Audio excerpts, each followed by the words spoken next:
আসসালামু আলাইকুম। যুদ্ধ শেষ হলেও পর্দার আড়ালে শুরু হয়েছে আরও ভয়ঙ্কর এক লড়াইয়ের প্রস্তুতি। ইসরায়েল যদি আবার আগ্রাসন চালায় তাহলে এবার আঘাত হবে তার হৃৎপিণ্ডে। আর ইরানের পরমাণু কর্মসূচি তা কখনোই থামবে না, এমনটাই জানিয়েছেন ইরানের প্রেসিডেন্ট মাসুদ পেজেশকিয়ান। সম্প্রতি আল জাজিরাকে দেয়া এক সাক্ষাৎকারে পেজেশকিয়ান জানান, ইরান আরেকটি যুদ্ধের জন্য পুরোপুরি প্রস্তুত। তাদের সেনাবাহিনী ইসরায়েলের গভীরে আবার আঘাত হানার জন্য তৈরি। 12 দিনের রক্তাক্ত যুদ্ধ শেষে 24শে জুন যে যুদ্ধবিরতি কার্যকর হয় তা নিয়ে বিন্দুমাত্র আশাবাদী নন পেজেশকিয়ান। তিনি জানান তারা এই যুদ্ধবিরতিতে ভরসা করছে না, কারণ ইসরায়েল ইরানের ক্ষতি করেছে, ইরানও তাদের গভীরে আঘাত করেছে। যদিও ইসরায়েল তাদের ক্ষতির কথা লুকিয়ে রাখছে, এটা শুধু সামরিক লড়াই নয়, ছিল নেতৃত্ব ধ্বংসের অপচেষ্টাও। মেজেসান জানান ইসরায়েল ইরানের পরমাণু বিজ্ঞানী শীর্ষ সামরিক নেতাদের হত্যা করে, নেতৃত্বে ফাটল ধরাতে চেয়েছিল কিন্তু তারা ব্যর্থ হয়েছে। পেজেশকিয়ানের কণ্ঠে ছিল অদম্য দৃঢ়তা। তিনি বলেন, তারা তাদের ইউরেনিয়াম সমৃদ্ধকরণ কর্মসূচি চালিয়ে যাবেন, আন্তর্জাতিক আইন মেনেই তা হবে।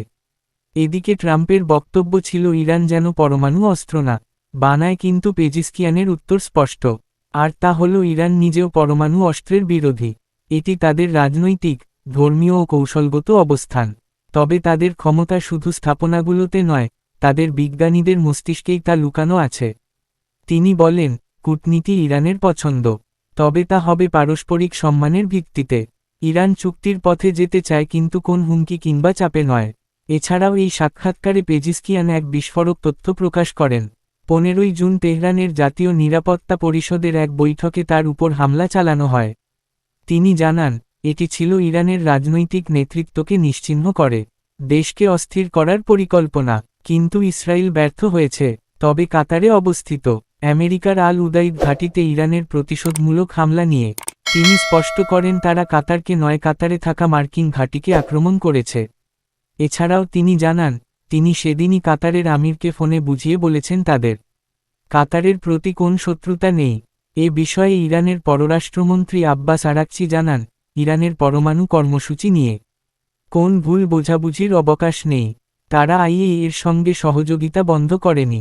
ইরান তার পারমাণবিক স্থাপনগুলোর ক্ষয়ক্ষতি বিশ্লেষণ করছে এবং শিগগিরই আন্তর্জাতিক সংস্থাকে জানাবে।